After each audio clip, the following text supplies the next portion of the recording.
Hi, everybody. Coming to you today with another podcast. This one is about words and energy. So, the topic for today is words. Words cast spells. This is something that I never really understood, but it is something that is so true. And I grew up in a generation of being told, well, let's just face it, we played dodgeball for gym. We threw red balls at each other. We aimed for each other. That was the actual game.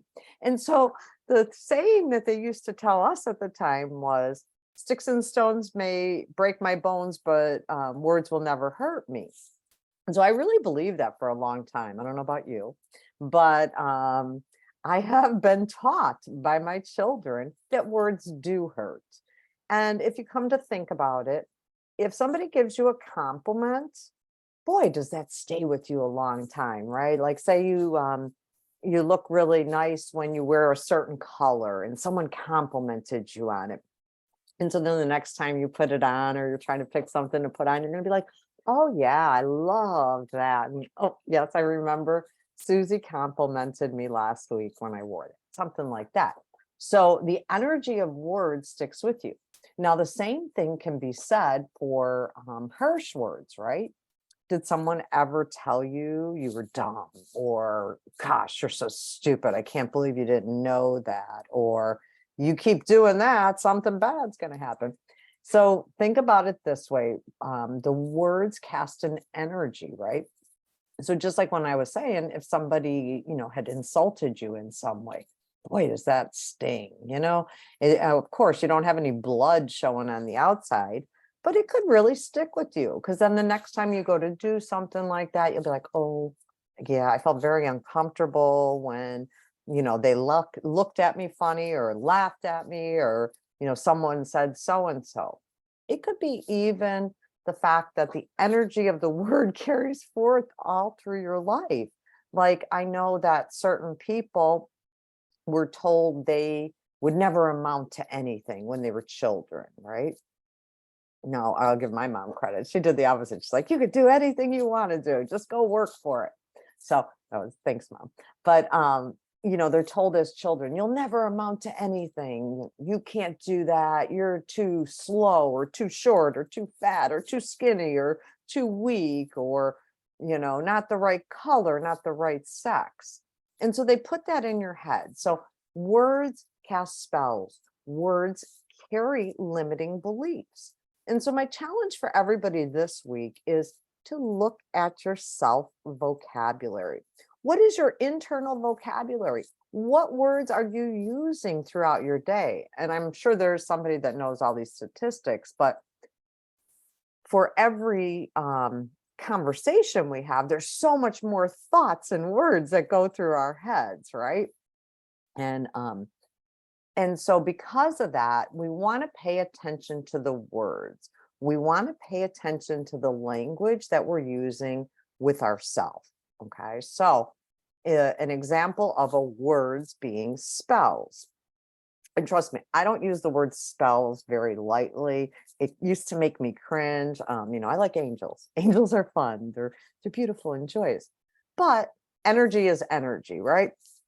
And low vibing energy can come from these words. And that's where I'm meaning spells. So being told you'll amount to nothing, you'll never accomplish anything. I'm going to cancel, release that thought. But, that sets that energy around that child, around that person. And then they're hearing that in their own head. So now their self vocabulary, unlike, something that I just quoted that I would say is like, I know I could do that. I was told I could do that. I know if I work hard, like in the past, it helps. And so those are two different spells, right? The negative spell says, oh my gosh, how am I ever going to do this? Nobody believes in me. And that energy is very low vibration. The other one, oh, you can do this. You could try anything. You can do it if you work hard, or, connect with the right people, whatever it is casting a different higher energy spell in its own way.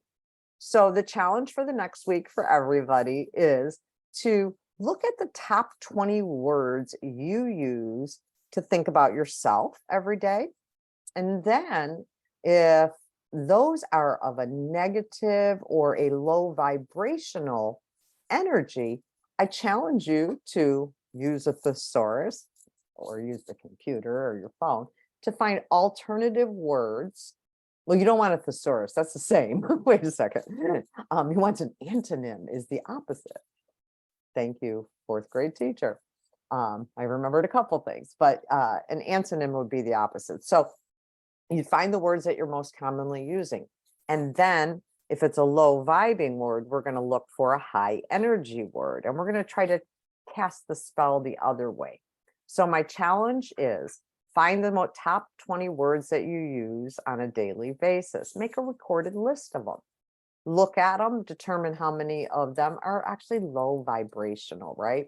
The low vibrational ones, we want to find an alternative substitute antonym word that gives us the high vibration.